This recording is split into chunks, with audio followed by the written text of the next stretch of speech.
Our top story tonight, a grand jury has indicted former President Trump. Thank you for joining us. I'm Dylan Cleland. While details of the specific charges have not been revealed, this is a new type of trouble for Trump. St. Clair's chief political correspondent Scott Thuman has the latest. Well, Trump's critics have been anxiously awaiting this moment, his supporters fighting it, but it is now official. Former President Trump indicted. History in Manhattan, the first ever criminal indictment against a sitting or former president, as a grand jury charges Donald Trump for allegedly paying hush money and trying to cover it up while hiding an affair with an adult film star that could have gone public in the final days of the 2016 campaign.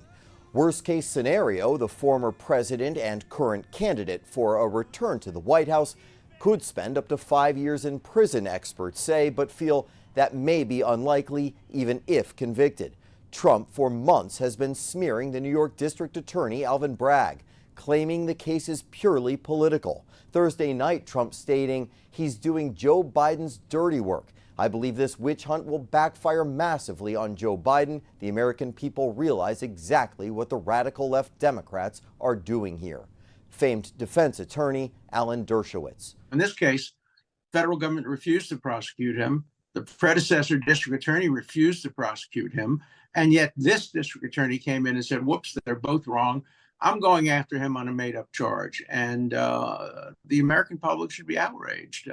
This is not the way justice should be done in America. Either way, the public will have questions. I think Mr. Bragg should do everything he can with the American people to explain the charges and why he's bringing the charges. I mean, after all, this is the former president of the United States. The American public needs to have buy-in on the charges, needs to understand the process and what's going to happen going forward. Politically, the future unclear.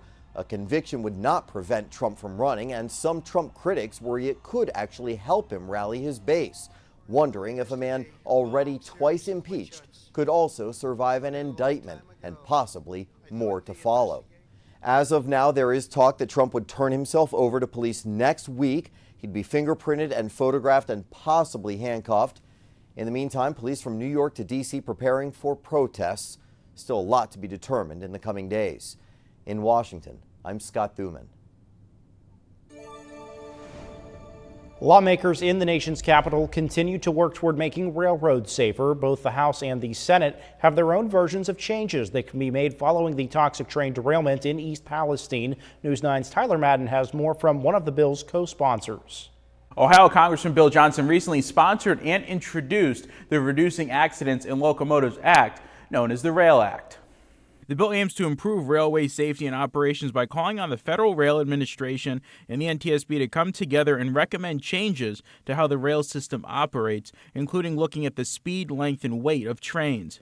It also increases funding for hazardous materials training for first responders. This is stuff we're going to make the railroads pay for. It's not going to cost the taxpayers anything. So, these are some of the low-hanging fruit kind of things that we got from the National Transportation Safety Board's preliminary report. Ohio Senators Sherrod Brown and J.D. Vance have introduced the Railway Safety Act of 2023. There are many similarities in the two, but a few differences, according to Johnson.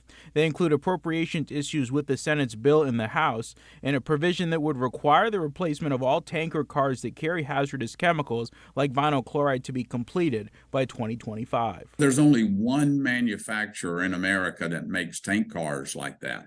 And the pipeline is just full, and there is no way that company can meet that deadline. Johnson says Ohio Senators Brown and Vance are supportive of the House's version. He pointed to the bipartisan group of lawmakers that joined him for a news conference on the issue Thursday. Have you ever seen that many Republicans and Democrats on the same stage getting something done together? And I think that's reflective of the kind of delegation we have here in Ohio. I think anything we can do to bring a focus on the importance of rail safety, it would be very, very helpful to the people that we represent. Johnson said there is still some way to go on this as he awaits the final report on the train derailment in East Palestine from the NTSB. Reporting for News 9, I'm Tyler Madden.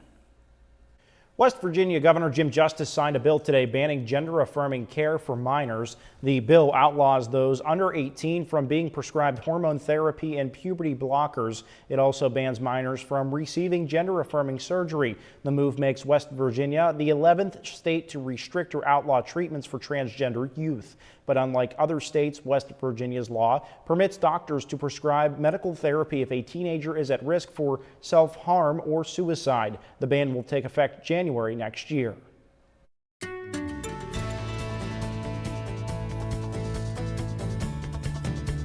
Severe Weather Team 9 coverage for you now as we take a live look outside through the lens of our tower cam. A bit of rain as we prepare for Friday, but Saturday may have some weather to watch out for. Severe Weather Team 9 meteorologist Nathan Shutt has some details tonight.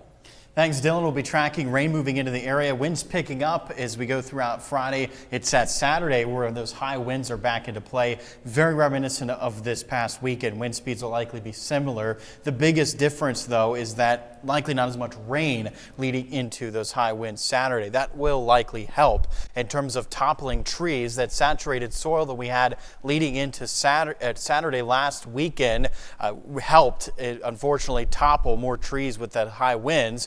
When we're seeing a bit drier soil leading into this Saturday, I think it will help lessen the impacts that those winds can have. However, when we're still dealing with wind gusts upwards of 60 miles per hour, yes, there's still going to be wind damage, and yes, we're still likely going to see some power outages. So you could say brace for impact again for this Saturday. Near term, we're just going to be tracking some rain moving in. That's the main story for your Friday. We're seeing some of that rain already pushing in through portions of Illinois. It's going to be holding off tonight. Temperatures falling in the upper 30s, but for tomorrow, especially by midday Friday, so about 10 o'clock noon into midday, that's when we'll see that rain encompass the area. It stays with us occasionally through the afternoon, even into Saturday morning, before we start to see it taper to more showers and a thunderstorm. So there's a lot to map out in that future cast ahead, and of course, we'll take a deeper dive into some of those high winds we're going to be dealing with as well. That's all with your complete forecast ahead. The Stop the Violence, Start the Healing 5K walk and run and health fair scheduled for Saturday as a part of Minority Health Month has been postponed. Organizers say the expected weather this weekend has led to the event being canceled until further notice. There is also the possibility of having a small virtual event within the month of April. We will, of course, keep you updated on any new plans. This weekend, anyone in need can get some holiday essentials at the Bethlehem Apostolic Temple Easter Basket giveaway. The event will feature free food, clothes, and shoes. Tonight, the church held a Stuff the Bus event at the Reesbecks in Elm Grove to help add to the upcoming giveaway. They're doing the very best that they can, but yet they just don't have enough. The expenses have been higher than their income. And so for this type of giveaway to help them, just to let them know that community cares about them, I'd like to let them know God cares about them, and that they're not in this by themselves. Again, the Easter Basket giveaway is Saturday at the North Wheeling Dream Center. It starts at 11 a.m. and is on a first-come, first-served basis.